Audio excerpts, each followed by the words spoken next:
मैं एक फैमिली को मिला हूँ, उस फैमिली में 2 बच्चे हैं उनके, दोनों ओसीडीज हैं। सही सही।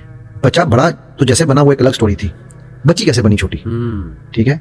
वो उसने बड़ी खुल के मुझे बताई, कहती है कि सर जब मैं बैठती थी ना, मेरा भाई जब बड़ा था, मैं 4 साल की थी, भाई वो बड़े, मैंने को 9 साल का फर्क है, ठीक। तो जब इसको टीचर पढ़ाने आता था तो मैं भी चली जाती थी ड्राइंग रूम में। सही।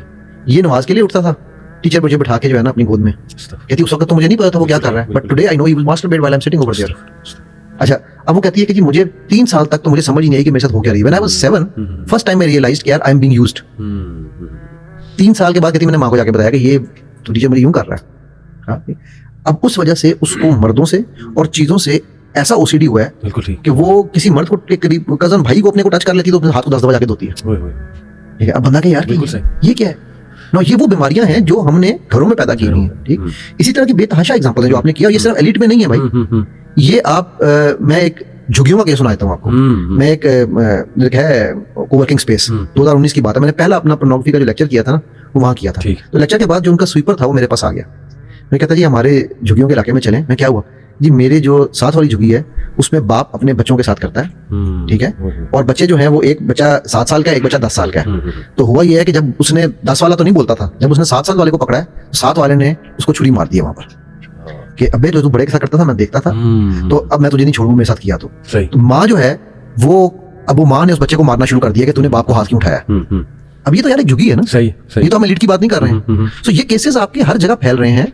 क्यों? क्योंकि हमारी पेरेंटिंग ही नहीं, सिर्फ हमारी प्रायोरिटीज भी बदल गई। बिल्कुल ठीक, बिल्कुल ठीक। मेरी प्रायोरिटी ये नहीं है कि मैंने जनरेशन तैयार करनी है, मेरी प्रायोरिटी ये है कि मेरा पप्पू तैयार हो। मैं इसको पप्पू सिंड्रोम कहता हूँ। पप्पू सिंड्रोम क्या है? अगर 60 साल की एवरेज लाइफ है ना, तो हम 0 to 30 पप्पू तैयार करते हैं। पप्पू स्कूल जाएगा, पप्पू पढ़ेगा, पप्पू बाल बनाएगा। अब 30 साल के बाद पप्पू की शादी हो जाएगी, ठीक है। 30 साल तक पप्पू ने पढ़ाई की, जो भी करना था, 30 साल में नौकरी की, पप्पू की शादी हो गई। अब अगले 30 साल वो और पप्पू पैदा करेगा।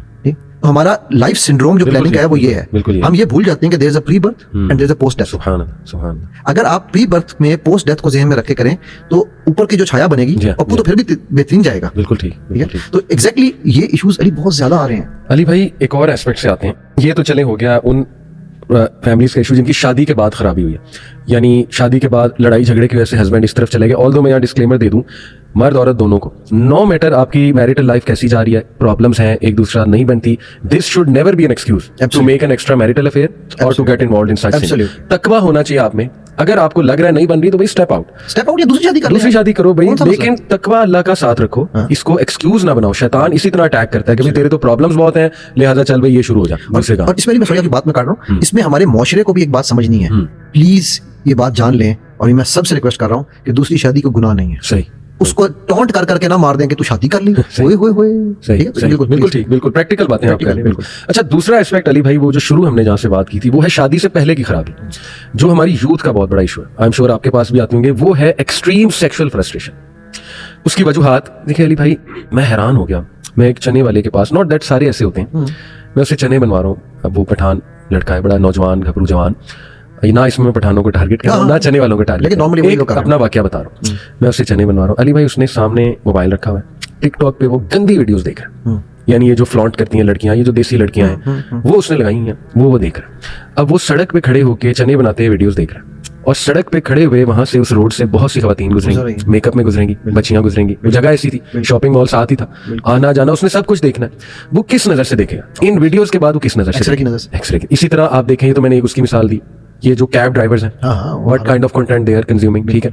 उसके बाद ये जो हमारे वैन ड्राइवर्स होते हैं, जो बच्चियों को लेते हैं छोड़ते हैं, ठीक है, हाँ शरीफ होते होंगे, सबकी बात नहीं कर रहा, लेकिन जनरली स्पीकिंग अली भाई, the kind of dangerous content out there, TikTok और ये यूट्यूब और ये जो देसी सो कॉल्ड हमारे जो लोग हैं जो कंटेंट बना रहे हैं, जिस तरह के कपड़े पहन के वो खवातीन जिस तरह झुक झुक के दिखाती हैं, एक्सरसाइज करके दिखाती हैं, ठीक है, बहुत आम हो चुकी है चीजें, म्यूजिक पे नाच रही हैं, ये देख रहा है ये तबका, ये हमारा लोअर तबका भी देख रहा है, मजदूर तबका भी देख रहा है, ये मिडिल क्लास तबका भी देख रहा है, हमारे स्टूडेंट्स देख रहे हैं।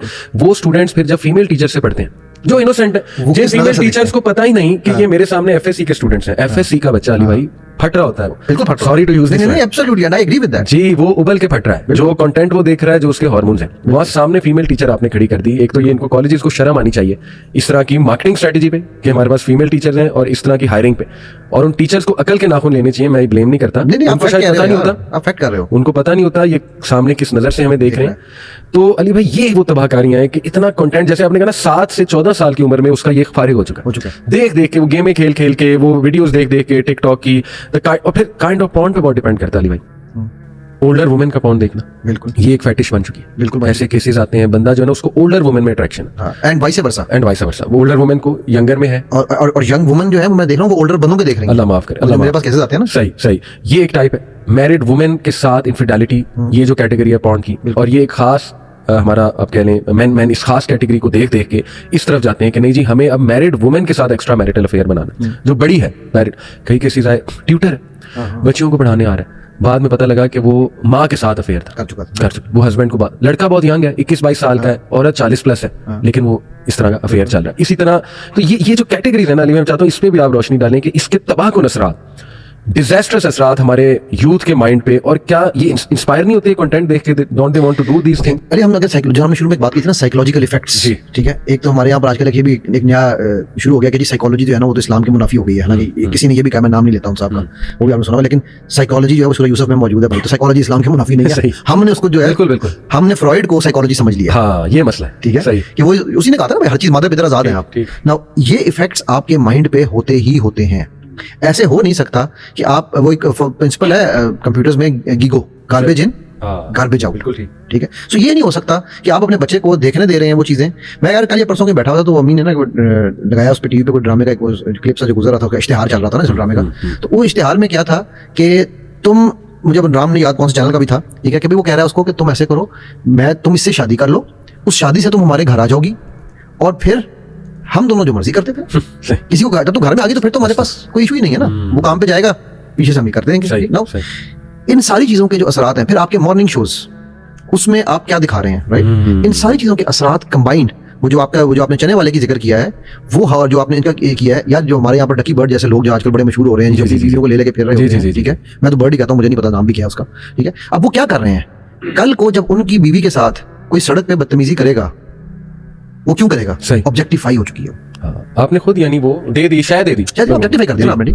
और चूंकि बाई नेचर, ओके मैं नेचर नहीं कहूंगा, बाई नर्चर हम लोग तमाशबीन कौम बन चुके हैं, सही, राइट, बिकॉज हम तमाशबीन कौम हैं, तो मुझे अच्छा लगेगा मैं देखूं, वो आपने शुरू में बात की थी, जो अबाई वाली है, नकाब वाली है, उनको भी ऐसे घूर रहे होते हैं, राइट, तो मैं देखूंगा यार, हमारे यहाँ ना एक स्टेटमेंट मुझे अभी रिसेंटली सुनने को मिली है, ये बीबी पर्दादार, थोड़ी देर में बीबी अंदर और पर्दा बाहर। सही, मैंने कहा यार ये तुमने कहां से निकाली, कहता है सर ये जितनी पर्दे वाली है ना, इनको तो पटाना सबसे आसान है। अब ये कॉन्सेप्ट चल रहे हैं, ये उनकी बिल्कुल पता नहीं ये कहां से कॉन्सेप्ट है कि जी ये तो सिर्फ इसलिए होता है कि लोगों को पता ना चले कौन जा रही है। Now when this concept is prevailing, do you think कि मैं एक पर्दे वाली की इज्जत करूंगा? सही सही। अच्छा, फिर और ये एलीट क्लास ये आर्गुमेंट लाती है पर्दे के खिलाफ कि नहीं जी वो तो पर्दे में ही तो डेटे मारती हैं, माफ करिए, ये आर्गुमेंट लिया। एग्जैक्टली। अभी वो एक मेरे पास एक बच्ची का केस आया कि उसने पूरी फैमिली में वो वाहिद बच्ची है जिसने स्कार्फ लिया है, तो अभी वो शादी पे कहीं गई हुई थी, कहती है मेरे साथ मेरे खानदान ने कुत्ते वाली की है, कि तू अपने आप को समझती क्या है, हम तेरे कजन है, हम तेरे मामे चाचे हैं। हाँ, कहती है मैं आंसुओं से धाड़े मार मार के रोई, तू हमें गंदी ज़हनियत का समझती है। एग्जैक्टली। और ये वो उसी फैमिली का बता रहा हूँ कि जिस जहाँ पर वो पहले मैंने बताया कि जी वो उस बंदे जिससे उसका रिश्ता करना है उन्होंने वो कर चुका है, right. Now point I am trying to make here is कि ये जितनी भी चीजें हैं इनके असरात जाहिर है हमारे पे लेवल्स पे हैं।